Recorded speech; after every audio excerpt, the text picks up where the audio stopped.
nita pha ka khwale tuite ka ule naute ka chipi pai te minam zomi te singtang mi te mun chi mol chi a om te yai nan na li heng te sia kena to pa pathian phok lo na hiam nang tot na hiam in izang ke ding a pathian thu te isim diwa pathiana ikinga dingwa mi tui po jenin pathian buan leng iminam singtang mi te pathian nei minam te bangsia ka pathianin hon hon dam lo di hiam bangzia ka pathianin dam na hon pe lo di hiam chi ki ngai sunina pathian ma a kinga ina pathian ma buan len ka ud ma hi gal gama ka ma himale ka ki hum bin na le ka ki khamwan na pathian lai siang tho a hi a hat pen le a chin pen ke hi ke himale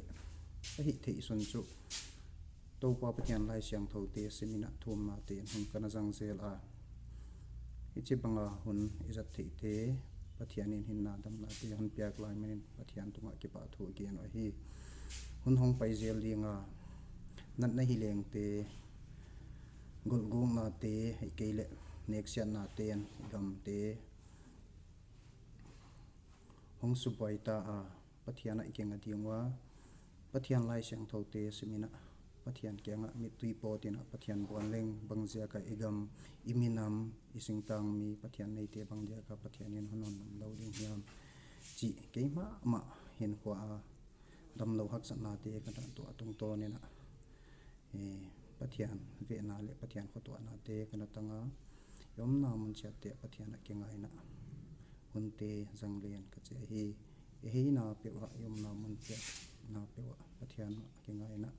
hunte janglen te sang na thu wa kon ge na hi ka ki pa ke